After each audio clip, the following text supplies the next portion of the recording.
ಫುಟ್ಪಾತ್ನ coffee tea ಶಾಪ್ಗಳಿಗೆ tax ಬ್ರಹ್ಮಾಸ್ತ್ರ ಸದ್ಯ ಆಘಾತಕಾರಿಯಾಗಿ ಪರಿಣಮಿಸುತ್ತಿದೆ. 6 ಲಕ್ಷ ಮೌಲ್ಯದ ಅಂಗಡಿಗೆ 22 ಲಕ್ಷ ಟ್ಯಾಕ್ಸ್ ಕಟ್ಟುವಂತೆ ನೋಟಿಸ್ ಬಂದ್ಬಿಟ್ಟಿದೆ.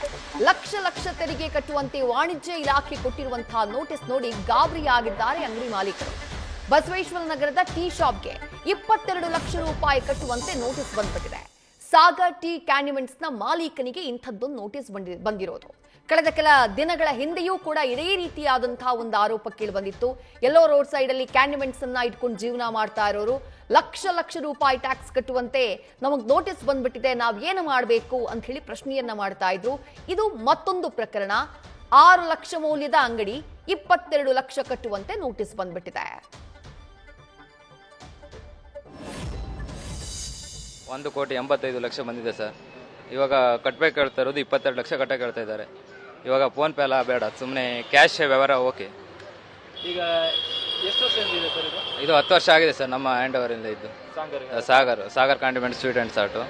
ಡೈಲಿ ಎಷ್ಟಾಗುತ್ತೆ ಸರ್ ಇಲ್ಲಿ ಅಂದಾಜು? ಡೈಲಿ ಒಂದು 25ರಿಂದ 30 ಆಗುತ್ತೆ ವ್ಯವಹಾರ. ಬಟ್ ಅಷ್ಟು ಕಟ್ಟಬೇಕು ಅಂತ ಹೇಳಿ ಇವಾಗ 22 ಲಕ್ಷ ಕಟ್ಟಿ ಅಂತ ಹೇಳ್ತಾ ಇದ್ದಾರೆ. ಇವಾಗ ಅಷ್ಟು ನಮ್ಮ ಹತ್ರ ಕಟ್ಟಕ್ಕೆ ಆಗ್ತಾ ಇಲ್ಲ. ನಮ್ದು ಅಂಗಡಿ ಹೋದ್ರೆ ಒಂದು 6-7 ಲಕ್ಷ ಹೋಗುತ್ತೆ. ಅದಕ್ಕೋಸ್ಕರ ಇನ್ನೇನಿದ್ರು ಕ್ಯಾಶ್ ವ್ಯವಹಾರನೇ ಓಕೆ. ಈಗ ಫೋನ್ ಪೇ ಎಲ್ಲ ಬ್ಯಾನ್ ಆದರೂ ಪರವಾಗಿಲ್ಲ. ಫೋನ್ ಪೇ ಬ್ಯಾನ್ ಆದ್ರೂ ಪರವಾಗಿಲ್ಲ, ನಾವು ಕ್ಯಾಶ್ ಅಲ್ಲೇ ಜೀವನ ಮಾಡ್ಬಿಡ್ತೀವಿ, ಕ್ಯಾಶ್ ಅಲ್ಲೇ ವ್ಯವಹಾರ ಮಾಡ್ಬಿಡ್ತೀವಿ, ಈ ರೀತಿ ಡಿಜಿಟಲ್ ಹಣ ಎಕ್ಸ್ಚೇಂಜ್ ನಮಗೆ ಅವಶ್ಯಕತೆನೇ ಇಲ್ಲ ಅಂತ ಹೇಳಿ ಈ ರೀತಿ ಲಕ್ಷ ರೂಪಾಯಿ ಕಟ್ಟೋ ಹಾಗೆ ನೋಟಿಸ್ ಬಂದಂತಹ ನಂತರದಲ್ಲಿ ಆ ವ್ಯಾಪಾರಿ ಹೇಳ್ತಾ ಇರುವಂತಹ ಮಾತು. ಡೀಟೇಲ್ಸ್ ನಮ್ಮ ಪ್ರತಿನಿಧಿ ಸತ್ತಾರ್ ನೀಡ್ತಾ ಹೋಗ್ತಾರೆ. ಸತ್ತಾರ್, ಇದು ಮೊದಲ ಪ್ರಕರಣ ಅಲ್ಲ. 2 ದಿನದ ಹಿಂದೆಯೂ ಇದೇ ರೀತಿಯಾದಂತಹ ಒಂದು ಆರೋಪ ಕೇಳಿ ಬಂದಿತ್ತು. ಕ್ಯಾನ್ವೆಂಟ್ಸ್ ನ ಮಾಲೀಕರೊಬ್ರು ಲಕ್ಷ ಟ್ಯಾಕ್ಸ್ ನೋಟಿಸ್ ನ ನೋಡಿ ಗಾಬರಿ ಆಗ್ಬಿಟ್ಟಿದ್ರು. ಏನಾಗ್ತಾ ಇದೆ, ಯಾಕೆ ಹಿಂಗ್ ನೋಟಿಸ್ ಬರ್ತಾ ಇದೆ, ಈ ಡಿಜಿಟಲ್ ಟ್ರಾನ್ಸಾಕ್ಷನ್ ಬಗ್ಗೆ ಆಕ್ರೋಶ ವ್ಯಕ್ತವಾಗ್ತಾ ಇರೋದು ಯಾಕೆ ಸತ್ತಾರ್?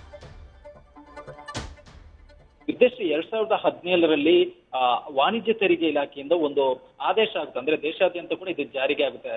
ಈ ಕಾಯ್ದೆ ಅನ್ವಯ ಸರಕು ಪೂರೈಕೆದಾರರ ಸಮಗ್ರ ವಹಿವಾಟು ಅಂದ್ರೆ ಆರ್ಥಿಕ ವರ್ಷದಲ್ಲಿ, ಅಂದ್ರೆ ಏಪ್ರಿಲ್ 1ರಿಂದ ಮುಂದಿನ ವರ್ಷದ ಮಾರ್ಚ್ 31 ಆರ್ಥಿಕ ವರ್ಷದಲ್ಲಿ ಹಣಕಾಸು ವರ್ಷ 40 ಲಕ್ಷ ಮೀರಿದರೆ, ಜೊತೆಗೆ ಸೇವೆಗಳ ಪೂರೈಕೆದಾರರ ಸಮಗ್ರ ವಹಿವಾಟು ಹಣಕಾಸು ಇಯರ್ಲಿ 20 ಲಕ್ಷ ಮೀರಿದರೆ ಅವರು ಪರ್ಸೆಂಟೇಜ್ ವೈಸ್ ಟ್ಯಾಕ್ಸ್ ಅನ್ನು ಕಟ್ಟಬೇಕಾಗುತ್ತೆ. ಬಟ್ ಇಲ್ಲೇನಾಗಿದೆ ಅಂದ್ರೆ 2017 ಈ ಆದೇಶ ಜಾರಿಯಾದಾಗಿನಿಂದ ಅವರಿಗೆ ನೋಟಿಸ್ ಹೋಗಿರ್ಲಿ. ಇದು ಒಮ್ಮೆಲೆ ಹೋಗಿರೋದ್ರಿಂದ ಸಮಸ್ಯೆ ಆಗಿರುವಂತದ್ದು. ಕಳೆದ 4-5 ವರ್ಷಗಳ ತೆರಿಗೆಯನ್ನು ಅವರು ಕೌಂಟ್ ಮಾಡಿ ಒಮ್ಮೆಲೆ ಕೊಡ್ತಾ ಇದ್ದಾರೆ. ಫಿನಾನ್ಷಿಯಲ್ ಇಯರ್ ಜೊತೆಗೆ 4 ವರ್ಷದಲ್ಲಿ ಫೋನ್ ಪೇ ಮತ್ತು UPI ಮೂಲಕ ಎಷ್ಟು ಟ್ರಾನ್ಸಾಕ್ಷನ್ ಆಗಿದೆ ಅದರ ಮೇಲೆ ಪರ್ಸೆಂಟೇಜ್ ವೈಸ್ ಇವ್ರಿಗೆ ನೋಟಿಸ್ ಕೊಡ್ತಾ ಇರುವಂತದ್ದು.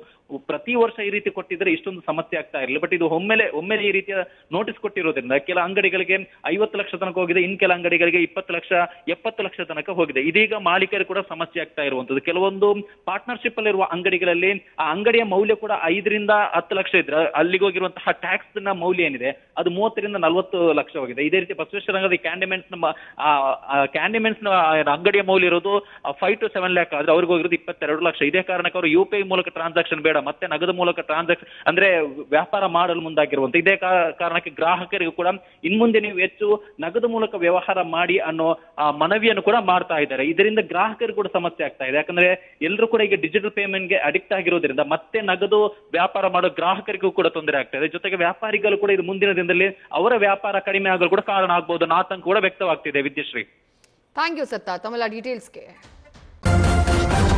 ನ್ಯೂಸ್ ಫಸ್ಟ್ ನಿರ್ಭೀತಿಯಿಂದ ನಿಮ್ಮ ಪರವಾಗಿ.